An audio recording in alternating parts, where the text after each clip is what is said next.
नमस्कार दोस्तों। 3 राज्यों में भारतीय जनता पार्टी को झटका। कांग्रेस इंडिया गठबंधन ने बनाई जबरदस्त बढ़त। 2 के 2 ओपिनियन पोल ने एनडीए की बढ़ाई टेंशन। दरअसल 5 राज्यों के विधानसभा चुनाव की तारीखें नजदीक आती जा रही हैं। जैसे जैसे वोटिंग की तारीख नजदीक आती जा रही है, वैसे वैसे सभी पार्टियों के चुनाव प्रचार और भी तेज होते जा रहे हैं। सभी पार्टियां अपनी अपनी जीत का दावा कर रही हैं। पार्टियों के इन दावों के बीच 2 बड़ी कंपनियों ने होने वाले चुनाव को लेकर ओपिनियन पोल जारी किया है। हालांकि कहां किस पार्टी की जीत होती है यह तो 4 मई को ही साफ हो पाएगा। लेकिन इस चुनाव को लेकर इन दोनों कंपनियों के जो ओपिनियन पोल सामने आए हैं, उनके आंकड़ों में भारतीय जनता पार्टी को इन 5 राज्यों में से कई राज्यों में बड़ा झटका लगता हुआ नजर आ रहा है। तो ये जो आंकड़े निकलकर सामने आए हैं, इसमें कहां पर किस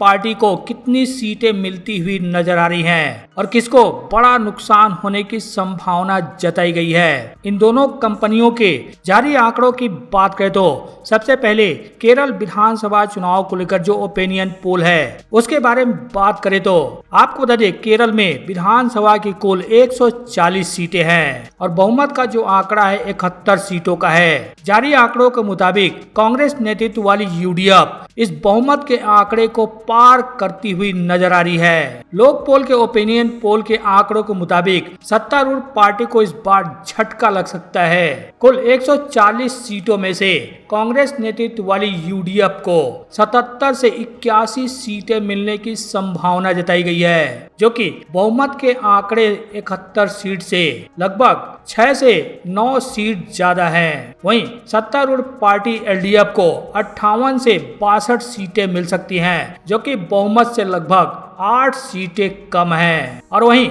एनडीए को महज 1 से 2 सीटें ही मिलने की संभावना जताई गई है। वोट परसेंटेज की बात करें तो यूडीएफ को 42 से 44% वोट शेयर मिल सकता है और सत्ताधारी एलडीएफ को 39 से 41% वोट शेयर मिलने की संभावना जताई गई है। वहीं बीजेपी नेतृत्व वाली एनडीए के खाते में 14 से 16% वोट शेयर जा सकता है और अन्य के खाते में 2 से 3% वोट शेयर जा सकता है। लोक पोल ने यहाँ जोन वाइज भी सर्वे के आंकड़े जारी किए हैं। आप ये देख सकते हैं, नॉर्थ, सेंट्रल, साउथ तीनों जोन के आंकड़े जारी किए गए हैं, जिसमें बताया गया है कि एलडीएफ, यूडीएफ और एनडीए को कहां कितनी सीटें मिल सकती हैं। वहीं केरल विधानसभा चुनाव को लेकर दूसरा जो आंकड़ा है वो वोट बाइब का है। वोट बाइब के मुताबिक केरल में यूडीएफ और एलडीएफ के बीच मुकाबला कांटे का देखने को मिल सकता है। वोट बाइब के आंकड़े के मुताबिक यूडीएफ को 67 से 73 सीटें मिल सकती हैं, यानी कि बहुमत को यूडीएफ पार भी कर सकती है और पीछे भी रह सकती है। वहीं सत्ताधारी पार्टी एलडीएफ को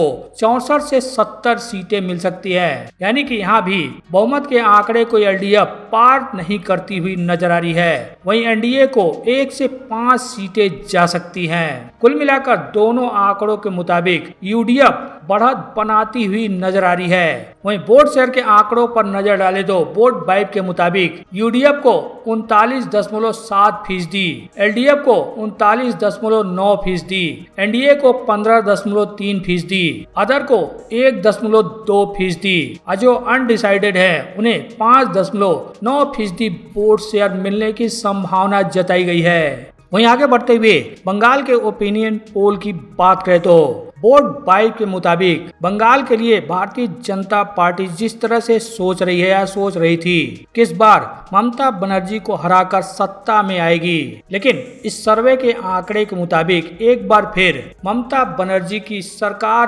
बनती हुई नजर आ रही है। बता दें, बंगाल में विधानसभा की कुल 294 सीटें हैं और बहुमत का जो आंकड़ा है 148 सीटों का है। वोट बाइब के आंकड़ों के मुताबिक तृणमूल कांग्रेस को 169 से 179 सीटें मिलने की संभावना जताई गई है, जो बहुमत के 148 सीटों से काफी ज्यादा है। वहीं बीजेपी प्लस को 113 से 123 सीट मिलने की संभावना जताई गई है, जो कि बहुमत के आंकड़े से काफी कम है और अदर के खाते में 1 से 3 सीटें जा सकती हैं। वोट वाइब ने एक ही महीने में 2 सर्वे किया।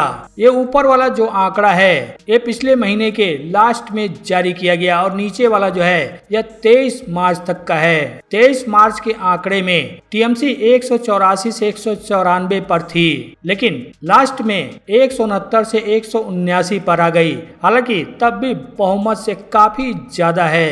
हालांकि बीजेपी की सीटों में कुछ बढ़ोतरी देखने को मिली है। 108 से 123 पर बीजेपी पहुंचती हुई नजर आ रही है। वहीं मुख्यमंत्री को लेकर भी ममता बनर्जी सबसे ऊपर चल रही हैं। ममता बनर्जी वर्सेज शुभेंदु अधिकारी में ममता बनर्जी को 46% लोगों ने पसंद किया है। वहीं शुभेंदु अधिकारी को 35% लोग पसंद कर रहे हैं। बाकी में अन्य आप देख सकते हैं। वहीं आगे बढ़ते हुए तमिलनाडु विधानसभा चुनाव के ओपिनियन पोल की बात करें तो तमिलनाडु चुनाव को लेकर 2 आंकड़े सामने आए हैं। दोनों में ही एक बार फिर से डीएमके सत्ता में वापसी करती हुई नजर आ रही है। आपको बता दें तमिलनाडु विधानसभा में 234 सीटें हैं और जो बहुमत का आंकड़ा है 118 सीटों का है। सबसे पहले लोक पोल के जारी आंकड़ों पर नजर डाले तो आपको बता दें लोक पोल के सर्वे के मुताबिक सत्ताधारी पार्टी डीएमके प्लस एक बार फिर से सत्ता में वापसी कर सकती है। 234 सीटों में से डीएमके प्लस को 181 से 189 सीटें मिलने की संभावना जताई गई है और वोट शेयर 40.1% मिल सकता है। वहीं एडीएमके प्लस को 38 से 42 सीटें मिल सकती हैं। 29% वोट शेयर इनको मिल सकता है। टीबीके को 8 से 10 सीटें मिलने की संभावना जताई गई है। वोट शेयर 23.9% मिल सकता है। वहीं अन्य के खाते में कोई भी सीटें जाती हुई नजर नहीं आ रही हैं। हालांकि लोक पोल ने जोन वाइज भी आंकड़े जारी किए हैं कि किस जोन में डीएमके एडीएमके को कितनी सीटें मिल सकती हैं। ये आप देख सकते हैं। नॉर्थ जोन में डीएमके प्लस को कितनी सीटें मिल सकती हैं, एआईएडीएमके को कितनी सीटें मिल सकती हैं, टीबीके को कितनी सीटें मिल सकती हैं, अन्य को कितनी सीटें मिलती हुई नजर आ रही हैं। वेस्ट जोन में भी उसी तरह से आप देख सकते हैं। साउथ जोन डेल्टा जोन में कितनी सीटें मिल सकती हैं। आप चार्ट के माध्यम से देख सकते हैं कि किसको कहां कितनी सीटें मिलती हुई नजर आ रही हैं। वहीं वोट वाइब के आंकड़ों पर नजर डाले तो वोट वाइब के मुताबिक तमिलनाडु में डीएमके और एआईएडीएमके प्लस में कांटे का मुकाबला देखने को मिल सकता है। वोट वाइब के आंकड़ों के मुताबिक डीएमके प्लस को 113 से 123 सीटें मिलने की संभावना जताई गई है, जो कि कमोबेश बहुमत के आसपास ही है। वहीं एआईएडीएमके प्लस को 106 से 116 सीटें मिलने की संभावना जताई गई है, जो कि बहुमत के आंकड़े से कम है। वहीं टीबीके को 2 से 8 सीटें मिलने की संभावना जताई गई है। किसे कितने वोट शेयर मिल सकते हैं इस चार्ट में आप देख सकते हैं। डीएमके प्लस को 40.1%, एआईएडीएमके प्लस को 38.1%, विजय की पार्टी टीबीके को 14.8%, एनटीके को 2.7%, अदर को 1.6%। एक वोट शेयर सभी पार्टियों को मिलता हुआ नजर आ रहा है। वहीं चीफ मिनिस्टर के तौर पर कौन सबसे ऊपर चल रहा है? चीफ मिनिस्टर के तौर पर सबसे ज्यादा पसंदीदा नेता कौन है? लोक पोल के मुताबिक वर्तमान मुख्यमंत्री एमके स्टालिन लोगों की पसंद बने हुए हैं। 41% लोग अभी भी चाहते हैं कि एमके स्टालिन ही सीएम बने। वहीं ईके पलानीस्वामी 24.1% लोगों की पसंद है। विजय टीबीके पार्टी के 27.1% और अन्य 7.8%। वहीं असम की बात करें तो असम में एक बार फिर से एनडीए की सरकार लौटती हुई नजर आ रही है। बता दे, असम में विधानसभा की कुल 126 सीटें हैं और बहुमत का जो आंकड़ा है 64 सीटों का है। वोट वाइब ने जो आंकड़े जारी किए हैं उसके मुताबिक असम में भारतीय जनता पार्टी नेतृत्व वाली एनडीए एक बार फिर से सत्ता में वापसी करती हुई नजर आ रही है। असम की कुल 126 सीटों में से